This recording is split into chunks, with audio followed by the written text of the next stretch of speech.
December begins with a risk-off mood for financial markets led by cryptocurrencies, which are suffering another set of liquidations. Bitcoin, down roughly 6% on the day so far, and if this holds, would be a new recent low. Why? Macroeconomic woes continue to dominate concerns, and maybe the best example of them, Chicago. ISM Chicago Business Barometer saw its new orders index fall by the most in 2 years. Meanwhile, the Backlogs index plunged 22 points to the lowest since March 2009, and it only gets worse from there. Employment, the worst since May of 2009, with not a single respondent saying that they raised employment last month. Not a single one. Unfortunately, Chicago is only where this begins. The economy appears to have re-entered another payback period following a brief summer rebound on additional tariff distortions. There was a small acceleration as firms around the world rushed to get some goods made and shipped before the finalized trade duties could be done and fully implemented. But now that second artificial high is passed, companies are seeing business fall off, backlogs disappear, and employment is getting really ugly and even flatter beverage-wise. And where production has managed to stay in the green, all that output is flooded into inventories. According to S&P Global, inventory accumulation over the past 2 months, October and November, has been unprecedented. In the words of SPG's top economist, the buildup of unsold stocks was, quote, unplanned. So we have a ton more evidence which shows American firms were betting on a second half rebound that just isn't there. That's where a lot of this intensifying pressure on jobs and incomes is coming from. Once the uncertainty over tariffs and trade wars finally disappeared, everyone believed there would be a recovery, especially in the goods economy in the second half of this year. But what if? What if the problem was never trade wars and tariffs to begin with? Well, we're starting to see the answer to that question in very vigorous ways, as we'll see in this video. Of course, it isn't just real economy participants who seem to be waking up to the reality of the second half. Financial markets, they're already preoccupied with cockroaches and garbage lending, hedge fund redemptions, and liquidity matters. Remember what's driving the downturn in credit and risk: fears over flat beverage and the further consequences across the economy and the markets. So given this growing risk-off mood in risky markets like stocks and especially crypto, because let's face it, that's what Bitcoin really is, whether Bitcoiners will ever admit it or not, when faced with a decisively more negative profile, the easiest thing to do in risk assets, of which Bitcoin is one, is to sell the Bitcoin or other cryptocurrencies. To lighten up allocations to risky assets by getting out of the winners, because they were big-time winners over the summer, and locking in those gains while you still can. But now managers are doing it because they don't want crypto names in their clients' accounts toward the end of the year, with the whole area being soured dramatically. It's a self-feeding process that has led to some liquidations and has some of the biggest names like Strategy admitting that it's a good possibility for them too to start having to liquidate some Bitcoin, which is one reason that sparked today's big sell-off. And it has Bitcoin down around 6 to 7%, 84 to 85,000, though it's kind of been bouncing around that range during the middle of the day. But if it holds around 84,000, that would be a new recent low, and it certainly won't do anything to improve the mood in the marketplace. If anything, this correction adds more weight to the risk-off as economic fears refuse to go away. And we'll see exactly why with these latest updates for the American goods economy. And for that, we have to start with Chicago, because Chicago tends to be a leading indicator, though in this case, we hope it really isn't. Before we go on with our video today, let me ask you a question. What if your gold could actually pay you every single month in more gold? That's what today's video sponsor, Monetary Metals, lets you do. And here's how it works. You still own the gold, it's still in your name, it's fully insured, but instead of just sitting there doing nothing, it actually starts working for you. Monetary Metals has built a system that turns idle gold into productive gold, earning real yield paid in physical gold, not dollars. No selling, no trading, no converting. You keep your gold, and every month you get more of it. It's a simple idea, but it solves a big problem. If gold is money, it should act like money, and now it finally can. If you're a long-term gold holder looking for a smarter way to store value, check them out at monetary-metals.com/Snyder. Again, that's monetary-metals.com/Snyder.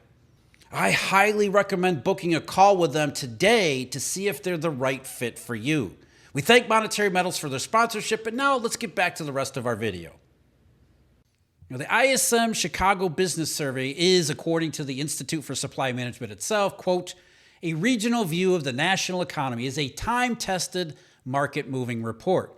And for the month of November 2025, the overall PMI plunged by 7.5 points to just 36.3. As ISM's press release points out, the sharp deterioration was driven by backlogs, by orders, production, and of course, employment. I mean, oh, is that it? Basically, every major category dropped sharply, with several of them sinking to 2009 lows. So let's go to the press release. Quote, new orders dropped 12 points, the largest one-month fall since September 2023. The index is now at its lowest level since December of 2024. There's the reemergence of payback. Order backlog slipped 21.5 points, now at its lowest level since March of 2009 and below 30 for the first time since June this year. Again, the second payback. Employment softened 4.5 points to the lowest level since May 2009. And get this, no respondents reported larger employment levels in November. None, not a single one. This may be a regional PMI and all, but that's just nuts. For not a single response to say they're adding employment, either the number of employees or hours, anything, not even one, not even just a single one. That's crazy. But it's also like the Conference Board's consumer confidence for November, which showed only 1% of Americans that were surveyed thought business conditions were good last month. These are the kinds of extremes that you have to take notice of. They tell you something's very wrong here, and not just some overreactive emotions and sentiment about tariffs. This is increasingly widespread. And so going from Chicago as sort of a leading indicator for the overall national economy, we get the national economy PMI on manufacturing from ISM earlier today, and it was less than expected. Big surprise here. So it was down again and below expectations, where analysts were thinking November's reading might remain steady at October's 48.7. Instead, the index slid another 0.5 point to just 48.2. Not only is that the lowest in 4 months, more importantly, it shows you exactly what I said in the intro, the artificial boost in production during the summer, and then now an emerging second payback period. After all the distortions of the past year, especially the big one which peaked in January, ISM says the production side of the economy is heading back down to where it had left off a year ago before all those distortions, and not in better shape for having made the round trip. Sales slid back to 47.9, having broke 50 just the one time in August on that little more artificial demand. The employment index dropped back to just 44 after only a modest decline in the rate of contraction over the summertime. So here's what ISM said. For every comment on hiring, there were 3.4 on reducing headcounts, equaling the ratio in October, equaling a bad ratio in October. Companies continue to focus on accelerating staff reductions due to, quote, uncertain near to midterm demand. The main headcount management strategies remain layoffs and not filling open positions. Flat beverage stuff that they say is based on uncertainty when it has nothing to do with uncertainty. As I keep pointing out, the economy is becoming more, not less certain. It's just they don't like what the certain part of it is becoming more certain about. It's not tariff inflation. It's not a second half rebound. It is more payback and more getting back to forgot how to grow and remembering how to do worse. Going from forgot how to hire to remember how to fire. And one reason why employment is getting to be so bad is because backlogs are disappearing. And yes, Steve Van Meter is somewhere he's saying, yeah, I told you so. Let's go back to the ISM here. Another month of contraction in the backlog of orders index suggests that trade-related and geopolitical factors persist. Not much improvement is expected until those influences diminish. I mean, they could keep calling it geopolitics, uncertainty, whatever. We know what it is, and so do risk assets like Bitcoin at the moment. This is nothing more than the full payback after all the distortions, which means forgot how to grow economy that was producing the downturn even before we got the artificial high or multiple highs. It's now going to start remembering a lot worse. Maybe even as bad as Chicago is pointing toward, though again, we hope that's not the case. Either way, you've got all the ingredients for flatter beverage here on the production side, which does tend to spill over into services since so much of services are dedicated to transporting, selling, and as we'll see next from S&P, storing the mounting unsold stocks of goods. Now, S&P Global had already reported its flash estimates for November a couple of weeks ago. Both the manufacturing and especially services PMIs from SPG continue to be outliers, meaning that they usually end up well above other sources like the ISM or the Fed regional surveys. And the latest headline update was no different. The preliminary estimate of 51.9 was upgraded a touch to 52.2, though both of those are down slightly from October's 52.5. And these are higher than the sub 50 numbers from a few months ago. And importantly, the trend, at least the overall trend for SPG, matches ISM in that you can see the second tariff distortion high in the summer, even if the payback here appears to be much more modest by comparison. Appears to be much more modest.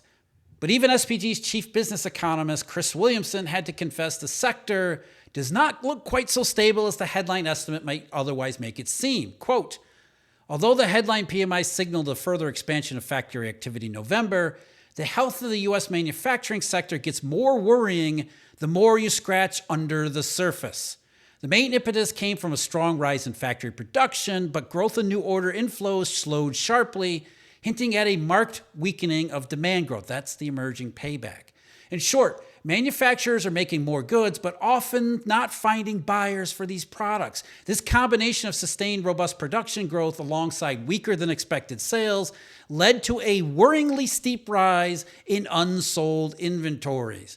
For 2 successive months now, warehouses have filled with unsold stock to a degree not previously seen since comparable data were available in 2007.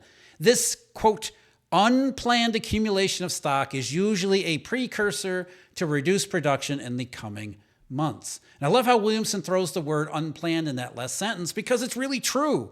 As I said, manufacturers in particular really started to believe there would be a rebound and a sharp one once this, quote, trade uncertainty diminished and eventually disappeared. And why wouldn't they think that? That's what everyone kept saying. Jay Powell, the financial media, the stock market, all of them roaring about how resilient the economy had been and was looking to be heading into that second half. We went through March and April. The economy didn't immediately crash. Therefore, everyone said it must be just fine. At least this is what passes for economic logic. Stocks soar, Powell roars, must be trade war or trade war uncertainty. Nah, it wasn't tariffs. It wasn't uncertainty. It was forgot how to grow in a worsening labor environment. Now we have all of these producers, along with wholesalers and retailers, who've piled up inventories that aren't selling the way that they were counting on. So unplanned is another really negative factor and a big one, adding to more flat beverage pressure. And a key part of that is how much of these inventories have been financed. Companies were borrowing big time, expecting that they would have to finance all of this glut of inventory, this rush of front-loading activity to beat tariffs. They would finance it just in the short run, and then they'd be able to sell it off during this second half rebound at a reasonable pace, if not an accelerating pace. So no risk, no worry. But what happens when the inventory in an unplanned fashion begins to accumulate, according to S&P Global, at unprecedented rates? Then the short-term financing needs to be rolled over, but it has to be rolled over in an environment where short-term financing providers are increasingly wary of doing so. The cockroaches and garbage lending that's coming back to haunt everyone. So we already saw the huge increase in factoring volumes to pay for the artificial glut of inventory, these tariff distortions. Let's go back to Bloomberg in September. Slope Inc., the JP Morgan Chase-backed lending startup that arranged the short-term financing, says applications for its credit line surged 730% year over year in August. Founded in 2021, Slope typically serves businesses with annual revenue up to $25 million. The San Francisco-based firm uses software to evaluate creditworthiness and can approve loans of as much as $250,000 instantly and up to $3 million within 2 business days, according to their top officials. Dublin-based Wayflyer, meanwhile, has extended credit to 5,000 clients, mostly small e-commerce firms, since its founding in 2019. Chief Executive Officer Aidan Corbett says new loan applications in July jumped 28% from June, nearly triple the typical seasonal increase. Clearco extended 46% more loans to clients in July and August than it did in the same months of 2024, according to its CEO, Andrew Curtis. As all of this artificial distortion activity runs through the manufacturing economy and through trade financing, it has the effect of distorting not just the real economy, but also the the picture that we have of the real economy and the health of those operating within it. Let's go to Bloomberg here in October. Ratings firms warn that supply chain finance programs can create an inaccurate impression of a company's overall financial situation, particularly for companies overly reliant on it. To some degree, it shows a misleading picture of the underlying financial health of a company because these arrangements can go away, according to Shripad Joshi, who's a managing director of S&P Global Ratings, referring to third-party providers or suppliers that may be exiting the programs, which is something that we've seen at least talked about more recently after the cockroaches and garbage lending. So you've got all of this inventory, you've got all this trade finance, you've got all this trade, this distortion, not the demand for it, falling sales, rising inventories, and the need to finance it, with everybody having done so, especially smaller and medium-sized businesses having done so on the promise that things would pick up, except they're not picking up, and now we're stuck with maybe an accelerated payback in inventory down cycle. As the guy from S&P said, this unplanned accumulation of stock and the financing that it took to get there, precursor to reduced production in the coming months, and maybe a lot of reduced production, and therefore a lot more flat beverage. And this other thing to realize is this payback isn't strictly an American trend. It has emerged in both Canada and Mexico too. For the Canadians, it was enough to create a spurt of the third quarter GDP after payback first hit them in the second quarter. But the fourth quarter is already off to a bad start, with monthly GDP falling by 0.3% in October, already pointing to the second or reemergence of payback. Plus, going back to S&P Global's manufacturing PMI for Canada in November, that one indicates the downturn is deepening through the middle part of the quarter at the very least. Quote, Canada's manufacturing economy experienced a modest contraction in operating conditions during November, amid quicker contractions of both output and new orders.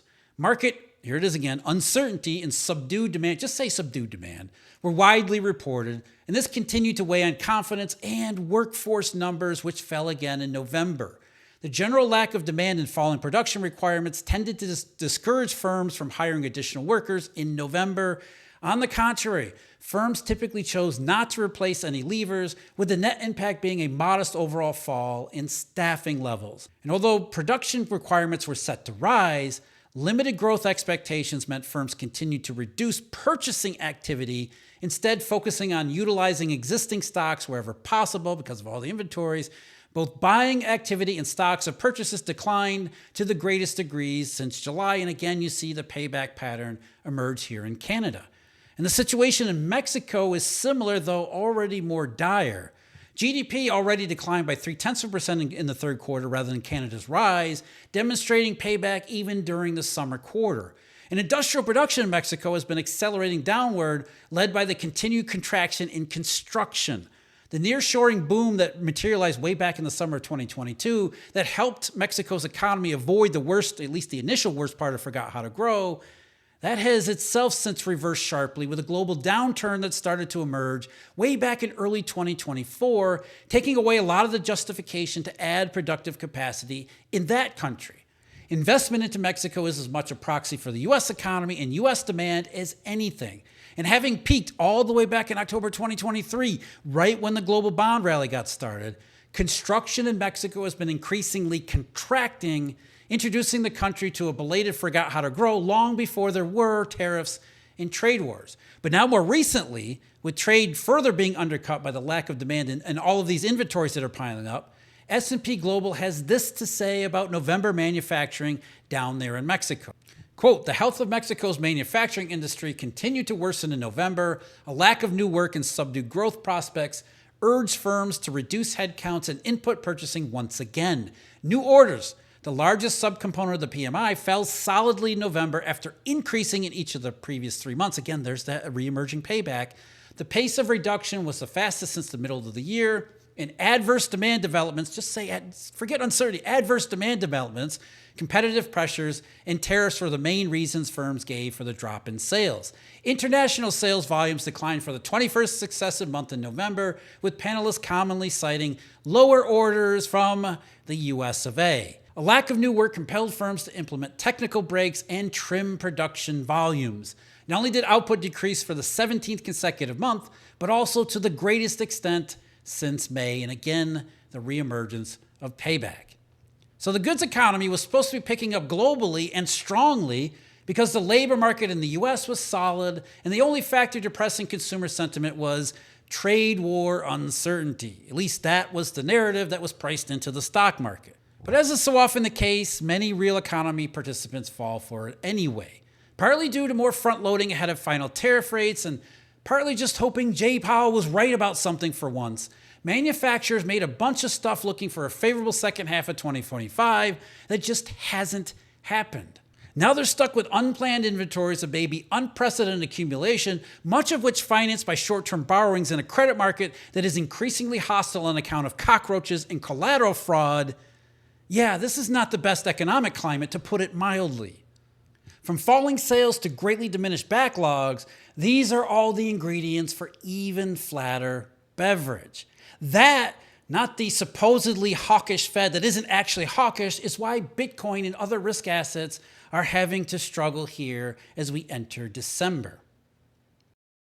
And about the Fed, they seem to be exceptionally hawkish about tariff inflation, but that's only what you see in public.